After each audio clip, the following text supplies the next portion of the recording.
have you paid people to pull out customers who are in line with a bag that's 2 centimeters too big, Mr. Schroeder? Well, we recognize this is a hard job, and so therefore we incentivize them to do that. How much? It's $10 per bag. Wow, $10 per bag. And I think, Mr. Klein, you and Mr. Schroeder, your airlines cumulatively have spent $26 million paying gate agents between 2022 and 2023 to catch passengers whose bags are a little bit too big. $26 million. I mean, if people want to know why it's such a terrible experience to fly, this is news for them today. Your airlines are paying millions of dollars. Senator Hassan, Senator Hawley. Thank you very much, Mr. Chairman. Can we just come back to this bounty issue, Mr. Schroeder, Mr. Klein?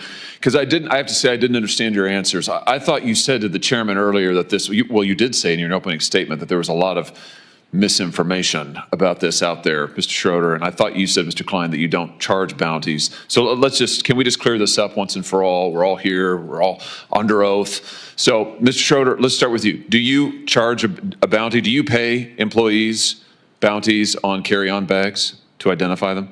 Well, That's a yes or no. I wouldn't characterize it as a bounty. Do you charge them, do you pay your employees a fee? Do you incentivize them to go pick out bags from people getting on planes and kick them off the flight? Just yes or no? We charge them an incentive. Okay, that's a yes. Mr. Klein? We do not, Senator Hawley. You don't pay your employees to do that? We have previously, sir, but we actually suspended that on September 30th of this year. And now in order to be able to treat all of our guests fairly and equitably, we've actually just put more staff and supervisors out at the gate area. And they're the ones that are still making sure that everyone's treated fairly and equitably, which is the point behind these kinds of programs. But we have removed that program as of September 30th. Oh, interesting. So let's come back to you, though, Mr. Schroeder. So how much have you paid your gate agents to enforce your carry-on bag policy, to pick people out of the line like the chairman's video show? I mean, you guys do appreciate that flying on your airlines is a disaster, don't you? I'm slightly amazed by the general attitude of all of you here. Flying on your airlines is horrible. It's a terrible experience.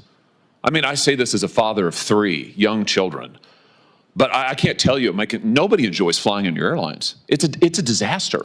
You charge people fees that they know nothing about. You harass them to death. I'll never forget, Mr. Johnson, during COVID when an attendant on your airline threatened my wife because our then 5-year-old son, his mask had slipped. This is back when we all had to wear those ridiculous masks. His mask had slipped below his nose. This flight attendant came up to my wife and said, if she didn't keep that mask over his nose at all points on this 4-hour flight, she would personally see that my wife was banned from flying. This has happened over and over to families. It's terrible. It's absolutely terrible. And your attitude here today seems to be, well, devil may care. There's nothing we can do about it. Well, I think we are going to do something about it. So how much dollars to your employees to harass people who've already paid? They're there in line because they've already paid. It's unbelievable. By the way, let me just ask you this while I have you here. Why is it that you charge different people different fees for carry-on bags? Why is that, Mr. Klein? Why isn't it just a flat fee? Why is it that I might get charged one fee, but my wife might get charged a different fee? Why is that? So overall, our job is to generate the most revenue we can so we can be profitable as an airline. If we're not profitable, well, actually we have costs, and there's costs out there, and we have to make sure that we're above the cost line in order to make sure that we can run a profitable entity. Yeah, I got it. No, I got it. I got it. And money's the answer. So last year, your carry-on bag fees ranged between $15 and $99. That's extraordinary. One person might pay 15, somebody else might pay 99. How do you determine it? Is it based on personal characteristics? You charge women more? It's never based on personal characteristics. You charge minors more? We do not, sir. What, just people who are suckers? I mean, how do you do it? Well, there is a cost to carry any kind of bag. Yeah, but why do you charge some people more? I understand the cost, and you made clear money's your bottom line. I get that, but why is it that you're charging some people what, triple, quadruple the amount? Well, the length of the flight should matter in this as well. So yeah, but that's not the data. The data shows is we're talking about the same people on the same flight might get charged radically different prices for a one carry-on bag. You do the same thing for check bags. Why is that? Right. So just for the record, the $99 charge has been reduced to $79 as a That's a lot maximum. better. And what ends up happening here is we want to make sure that we can get the best price to the best people at the right time. The best people? Who would they be? Sorry, let me rephrase. The right price. Are those the people who, what? I mean, no, explain it to me. I'm interested. Who are the best people? Well, that was the misstatement, sir.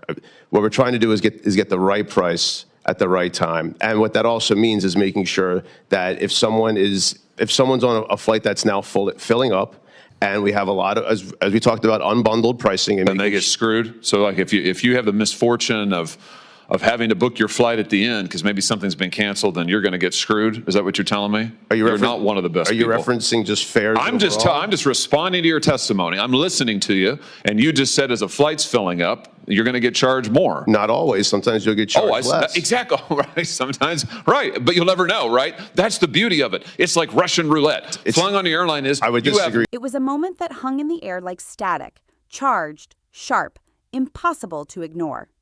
Senator Josh Hawley's voice cut through the marble calm of the hearing room, stripping away the practiced politeness that usually cloaks corporate testimony. He wasn't asking for numbers anymore. He was demanding truth. $10 per bag, $26 million paid to gate agents to hunt for luggage that was 2 centimeters too big. And in that moment, the mask of corporate diplomacy slipped.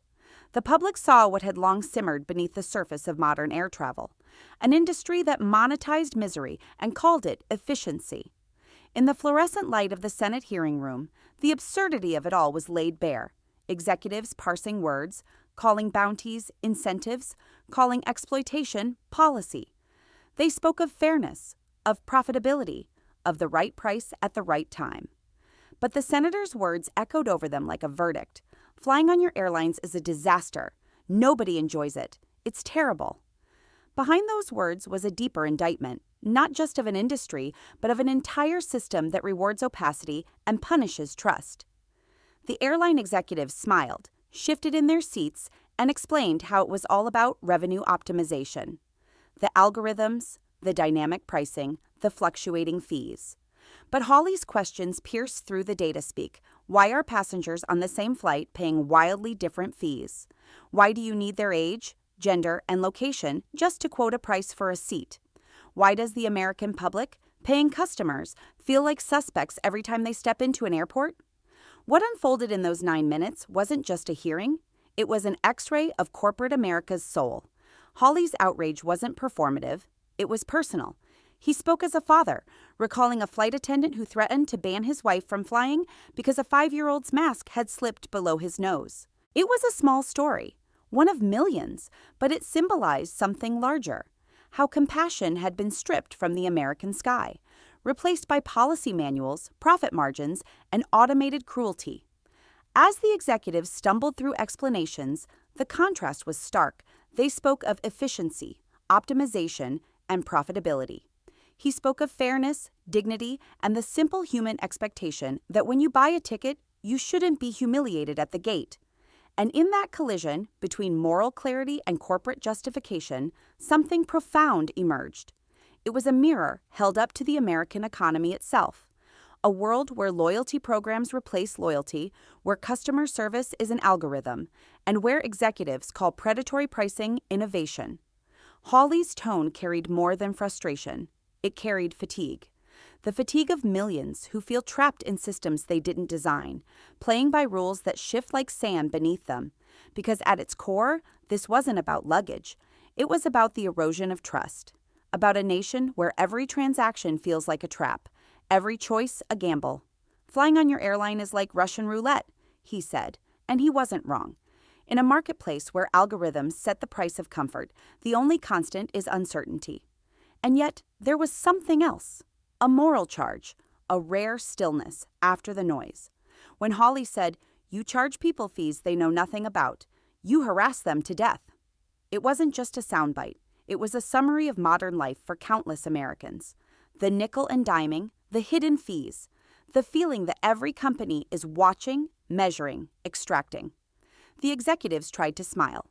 They tried to explain that it was dynamic pricing, not discrimination, that it was market behavior, not manipulation. But in the silence that followed each question, you could sense the unease. Because everyone in that room knew what it looked like from the other side of the counter, the single mother watching her carry-on measured with suspicion, the elderly traveler told to pay or leave, the family penalized because they booked too late. And when Hawley pressed them on why they collect personal data, gender, geography, age, before showing a seat price, the facade cracked further. "It's needed to complete the transaction," they said, but the senator's voice turned cold. "Delta doesn't do it. United doesn't do it." The implication was clear. This isn't necessity. It's manipulation. The hearing ended not with applause, but with revelation, the kind that lingers. It revealed an industry where profit had devoured principle, where executives used language as camouflage, turning moral failure into market strategy. And as the gavel echoed through the chamber, one truth remained impossible to deny. The American traveler has become a commodity, measured, optimized, and sold back to themselves, one fee at a time. In that cold hearing room, Senator Hawley's fury became something larger, a demand for accountability in a nation tired of being gaslit by the powerful. It was about airlines, yes, but it was also about everything else: healthcare, housing, technology, the creeping sense that every corner of life has been turned into a marketplace where decency costs extra. When he said, "Your attitude today seems to be devil may care," it wasn't just a rebuke, it was a diagnosis of corporate arrogance, of bureaucratic detachment, of a system that too often confuses profit with progress. And as the camera fades on the uneasy faces of the executives, the audience is left with a question, one that echoes far beyond the walls of Congress. How much longer will Americans tolerate being treated as data points instead of citizens? This hearing may end here, but the reckoning does not. Because every time a family is charged an extra $100 for a carry-on, every time an algorithm decides who deserves a fair price, every time a corporation hides behind policy, the moral debt grows. The truth is simple: fairness isn't negotiable, dignity isn't dynamic, and justice doesn't come with a hidden fee. This has been Congress Chronicle. If you believe in holding power accountable, in every chamber, every boardroom, every hearing, then stand with us. Subscribe, share, and never look away, because sunlight, as always, is still the best disinfectant.